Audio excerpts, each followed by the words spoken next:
Hello friends, this is Nirmal here for Technique, and today we're going to review the camera on the Meizu M2. So the Meizu M2 is a new budget smartphone which is priced 6,999 and competes with the Redmi 2 Prime and Euphoria. But unlike the Redmi 2 Prime and the Euphoria, the Meizu M2 has a 13 megapixel rear camera and a 5 megapixel front facing camera. So this is one of the few devices below the 7K price point which sports a 13 megapixel rear camera.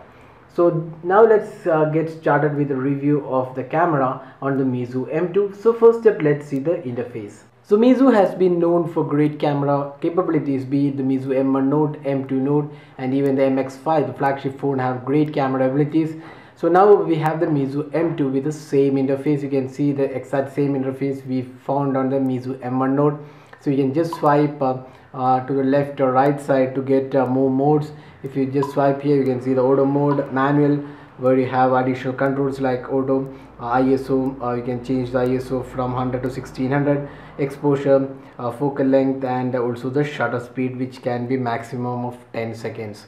Now if you just swipe again, we have this option of beauty mode. Then you have the panorama, light field, and you can also scan QR codes, and there is slow motion recording.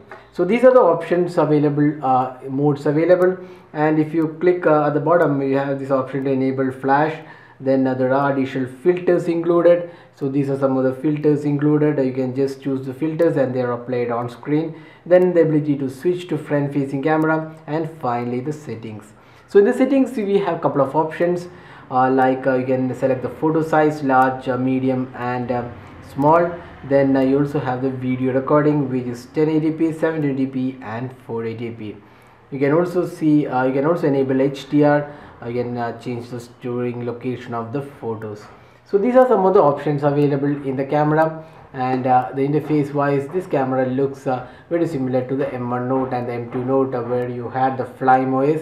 So the interface is fairly good looking and pretty easy to use, and does offer decent amount of features as well. Now let's get started with the camera samples. So here are the daylight samples. So as you can see from the daylight samples, there's plenty of detail in the daylight samples. The colors look pretty good, and the detailing is also pretty good. Even if you zoom in, there isn't much loss of quality, and the colors look pretty spot on. The sharpness also looks pretty good. So overall, for a budget smartphone, the 13 megapixel shooter works pretty well. You can see some of the samples which we have taken, and the overall we would say the daylight shots have come pretty good.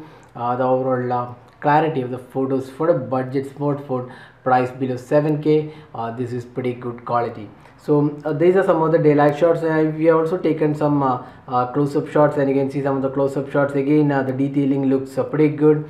The amount of detailing and clarity looks good. The colors have also come pretty spot on in the close-up shots.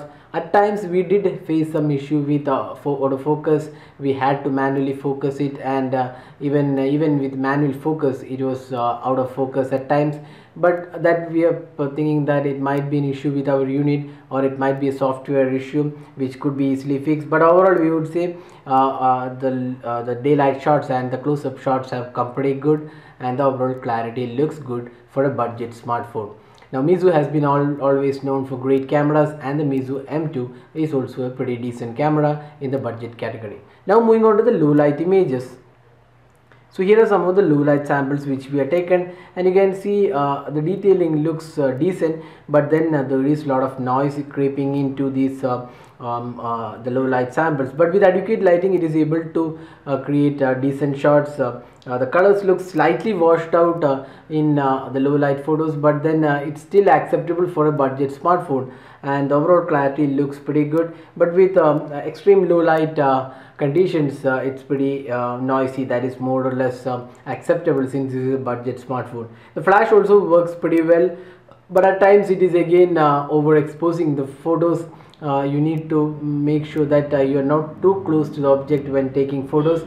In that case, slightly overexposes the image, and the overall quality of low light images is also pretty decent for a budget smartphone. Not too many phones in this price category have great low light imaging capabilities.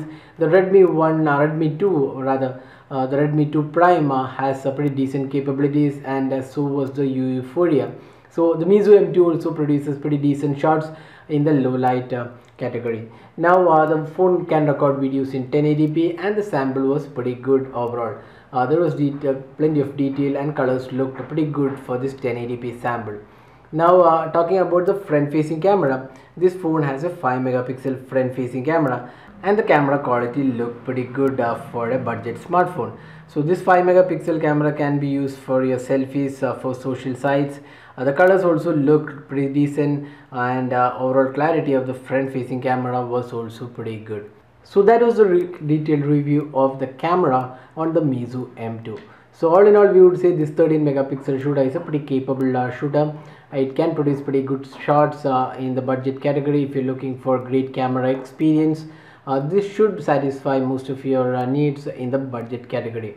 The 13 and 5 megapixel combination works pretty well on the Meizu M2. So that's all guys. So hope you liked this video. Don't forget to hit the like button and also subscribe to our YouTube channel for more videos. Thanks for watching. Have a great day.